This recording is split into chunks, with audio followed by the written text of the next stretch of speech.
Yes, Kenya. Tamu sana, yes, tamu sana. About 2 days ago now, Raphael Tuju, Jubilee Party Secretary General, made it somehow clear that in the next 2 weeks, they shall have formalized their engagement with ODM Party, and that after that, they shall have come up with one common presidential candidate for both Jubilee Party and ODM Party. He made that very clear. And then again, if you look on the other side of one William Ruto, it seems to appear that William Ruto is stopping at nothing but the presidency. That one also comes out very clearly. And then there is this third formation of Oka, Kalonzo, Mudavadi, and Wetangula. It also seems to appear that they are also stopping at nothing but the presidency.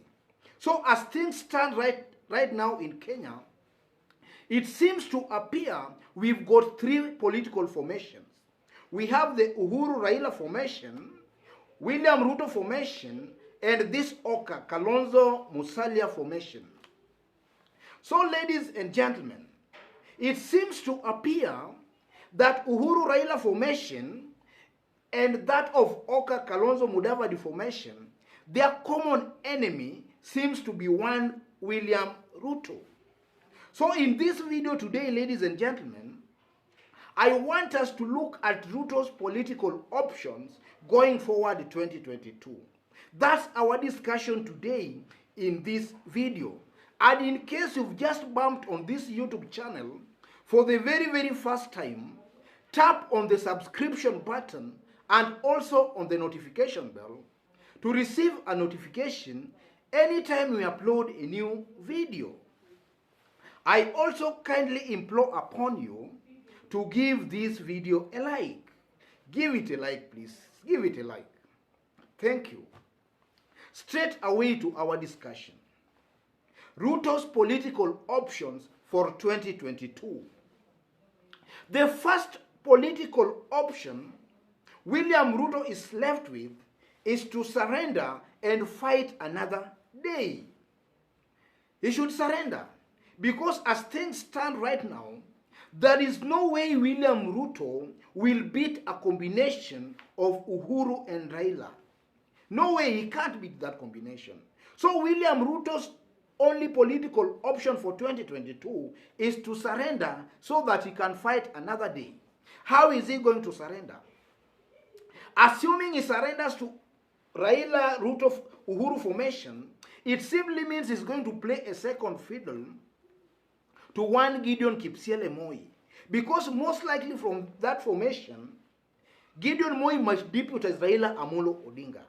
So William Ruto to surrender, it simply means he's going to play a second fiddle to one Gideon Moi. And that will mark the death of his political career permanently. So that's not a very clever option for one William Ruto. His only option to surrender is to support a Musalia Mudavadi or a Kalonzo formation. Because both Musalia and Kalonzo, at one time, because also should he surrender to them, is not guaranteed that they will win. But William Ruto at a later date can just upstage these two politicians and emerge as the strongest politician amongst them. So he can surrender to Mudavadi and Kalonzo formation this way. We know pretty well that Musalia Mudavadi can only consolidate his supporters to one voting basket if he is the presidential candidate. If he is not the presidential candidate, then it's not guaranteed that Musalia Mudavadi will consolidate his support base into one voting basket. But on the other hand, if you look at Kalonzo Musyoka, it seems to appear that whether Kalonzo is on the ballot or not, he can largely mobilize his supporters to voting in a particular direction. So one William Ruto should take that opportunity and convince Kalonzo Musyoka to support a Musalia Mudavadi presidency. And then maybe Kalonzo Musyoka can just deputize Musalia Mudavadi. After doing that, William Ruto should just throw his weight behind these two leaders. But that again does not guarantee them a win against Raila Uhuru formation. That's one political option William Ruto has for 2022, and that option can make him fight another day.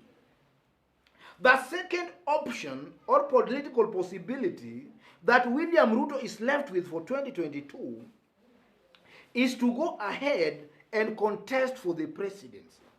But the problem with that, again, if he does that, he is not going to win the presidency. And the best he can get, or rather do, is to just get a fraction of the Kalenjin vote. And I'm saying that because of this. In Kenya, since the advent of multi-party politics in 1992, we have seen candidates contesting for the very first time. If one is lucky, they only manage votes from their ethnic community. And Ruto is not an exception. Should Ruto contest for the presidency in 2022, he will be contesting for the very first time. And we might just see William Ruto, if he will be lucky, getting votes from his Kalenjin ethnic community. That's a very likely fact. And that again, ladies and gentlemen, will just weaken him further. And the third and final political option that William Ruto has is to quit politics altogether. Let him just announce that he's now not interested in politics.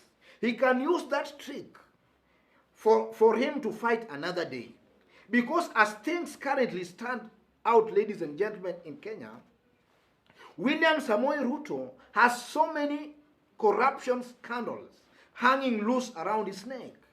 And should he prove to be a thorn in the flesh of the system or even the government, then the government can flip the corruption card, or rather that card of corruption. And this might just, you will just find William Ruto maybe being locked behind bars if he may be proved to be a thorn in the flesh for the deep state and also for the government. Then they can just flip that card of corruption, and this man can just be found in prison even before 2022. And we also saw that thing, and we've been talking about it. We saw a situation like that in France, where somebody by the name of Nicolas Fouquet was locked behind bars, and actually he died in prison after 20 years. So William Ruto, if he proves to be a thorn in the flesh for the deep state and for the system, they can just flip that card, and that can just find William Ruto being locked behind bars. So having studied these things properly, I strongly believe, ladies and gentlemen, that as things stand right now in Kenya, Ruto's chances of winning the presidency next year, 2022, is almost nil, zero. It's like a camel going through the eye of a needle. It's something that will not happen. And for William Ruto supporters,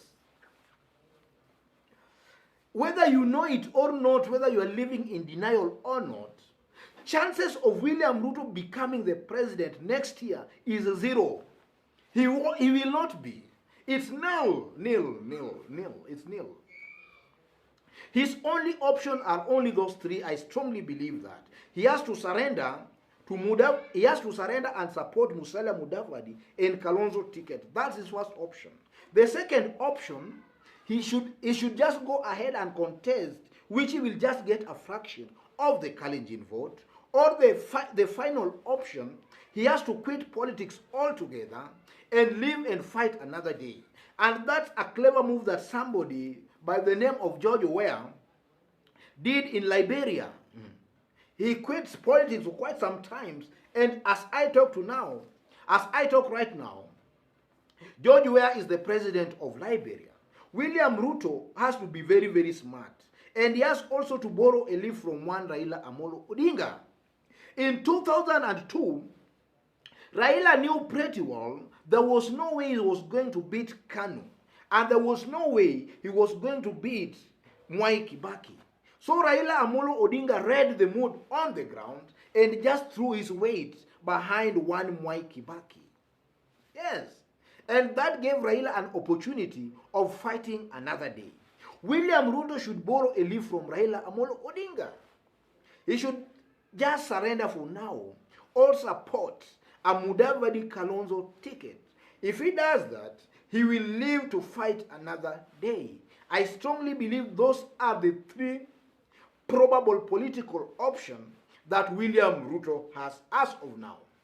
And just as I did mention when we were starting, if you've bumped on this YouTube channel for the very first time, tap on the subscription button and also on the notification bell.